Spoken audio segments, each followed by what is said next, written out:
Shocking testimony in the Laken Riley murder trial revealing that the illegal immigrant charged with her murder landed in Georgia, listen to this, thanks to a taxpayer-funded flight. That's your money. It was from the Biden administration that he got this free flight and went down to Georgia. Now, the flight occurred fewer than 6 months before Ibarra allegedly hunted down and killed 22-year-old Laken Riley.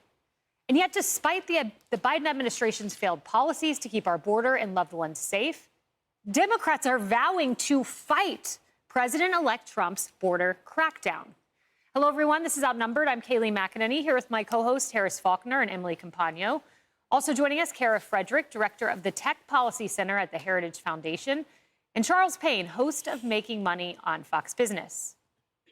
Well, we begin with Ibarra's roommate, testifying that Jose Ibarra was given a free ride to a fancy New York hotel in Georgia on a Biden administration-sponsored flight. He was at the Roosevelt Hotel, then takes a flight from New York to Georgia, where he allegedly kills Laken Riley. And how did you get to Athens? ¿Y cómo llegaron a Athens? En Nueva York pedimos en Manhattan. In New York, we asked in Manhattan. En el Hotel Roosevelt. And Hotel Roosevelt. De Manhattan pedimos un vuelo humanitario aquí hasta Atlanta. In Manhattan, we requested for a humanitarian flight to come here to Atlanta. A humanitarian flight. Isn't that nice? Well, once in Georgia, prosecutors say he, quote, went hunting for females and allegedly murdered Laken Riley. Now, stories like hers are the driving force behind President-elect Trump's mass deportation plan, but Democrats are vowing to resist it, to fight it, and are apparently more concerned about protecting illegal immigrants than your daughters, your sons, your families. We will not be participating in misguided efforts that harm our communities, and I've been incredibly clear about that. If the Trump administration requests it, would the Massachusetts State Police assist in mass deportations? No, absolutely not. The president-elect, former President Trump, his threat is not just towards new arrivals and undocumented families. We're going to stand up, we're going to protect undocumented individuals. When people talk, especially elected officials, about the issue of undocumented Americans, one thing that we can say is that we agree. Being undocumented is a problem. But our solution, instead of turning the military on our own people, is to document them. To document the undocumented. What we can do is make sure that we are doing our part to protect our residents in every possible way, that we are not cooperating with those efforts that actually threaten the safety of everyone by causing widespread fear and having large-scale economic impact. So the mayor of Boston, that was Miss Wu, wants to protect residents. Oh, wait, well, residents, citizens like Laken Riley were not protected down in Georgia. Emily, fancy flights is what our taxpayer dollars went to. Fancy hotels, our taxpayer dollars went to. Laken Riley's family is a tax-paying family. Their taxpayer dollars went to enabling the murder of their daughter. I know that sounds harsh, but these are taxpayer dollars that enabled a murder. Our taxpayer dollars. The government has no income other than our taxpayer dollars. And the reality is that, much like forensic accounting and other crimes and other litigation, you can absolutely trace, just like we traced ghost guns, just like we trace everything ultimately from the seed of fraud, from the seed of crime, from the seed of someone saying nothing to see here. It is traceable, and the butterfly effect is real. And frankly, one life matters just as much as hundreds of thousands and millions. And so the fact that the mainstream media has been complicit in covering this up, I have on my phone a collection in preparation for this show of notes where NBC called it unfounded lies. The ACLU said lie after lie after lie. The verbs used about President-elect Trump talking about the porous southern border and the impact then, the direct impact on crimes and drugs on our communities and individuals like Laken Riley, the rampant crime has been brushed aside, downplayed, and called outright lies for now 4 years. And this is why the American people stood up and said no more, because they saw with their own eyes the rampant crime in their communities, the ghost flights, the other flights, the lies by the Biden administration of where our taxpayer dollars go. And now the collateral damage is unretrievable because the collateral damage is lives like Laken Riley, who had to fight for her life for 18 minutes. 18 minutes is what we know from the watch she was wearing. You know, Harris, I want to pull up a picture of AOC. You'll remember this well. Her at the border. She's dressed in all white. She's crying, tears. This was during the Trump era. You know, where are her tears for Laken Riley? Where is the gusto from President Biden to call Laken Riley's family? He was prodded into saying her name at the State of the Union.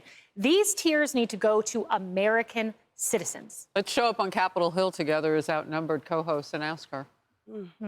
Yeah, I think you have to confront people to get the answers, and she's an elected official, so the press coming to her shouldn't be a problem. I would say this. We had another California mayor on today, Will O'Neill, who's in Newport Beach, and he was talking about people who they catch on boats, and he's always so relieved that they catch them out on the water because if they make it to California, their California laws protect them more than they do the U.S. citizen. That's what he said. He said they're given protection from anybody being able to deport them or even know anything about them. He said, no way to vet them. People have forgotten even Nancy Pelosi's husband, Paul Pelosi, was attacked by someone who was in the country illegally. I mean, he had a lot to say last hour. I respect what the American people said loud and clear.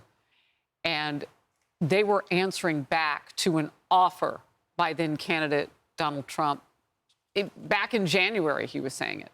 He's going to use the Illegal Aliens Act of 1798 to get rid of people in this country expeditiously. You can look at the litmus test that everybody had to pass under Obama, and that was if you committed another crime coming into this country after breaking in illegally, he would deport you, and he did. Got the nickname Deporter-in-Chief. Trump's going to keep the promise that he made to American people, and people are expecting him to do that, and even some Democratic mayors would like for him to get with it. So speaking of that Democratic mayor, in this case of Boston, Mayor Wu, Charles, and then you have the governor of Massachusetts there, Governor Healy, and they're all saying we're going to buck the Trump administration. Let's pull up this ICE.gov headline. This is under the tenure of Biden, by the way. This is Biden's ICE. ERO Boston arrest Colombian citizen charged with sex crimes against child. The next line of that is local jurisdiction refused to honor immigration detainer and released non-citizen back into the community. This is in their community, and they can't find it within themselves to say, let's get the criminals out. Almost every one of those sound bites, you heard them saying, all these elected officials, we're going to protect our citizens. Someone who broke into this country illegally is not your citizen. That's right. They committed a crime to get here. Listen, I understand why anybody in the world would want to live in America.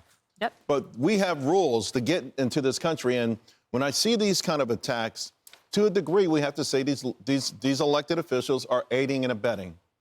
And I mean, they have aided and abetted these crimes, these horrific crimes. They're part of it. They've allowed it to happen. They've encouraged it to happen. They put up this sign saying, welcome, if you can get into the country and into my city or my state, I'll protect you. I mean, they are culpable as like someone robbing a bank and a getaway driver.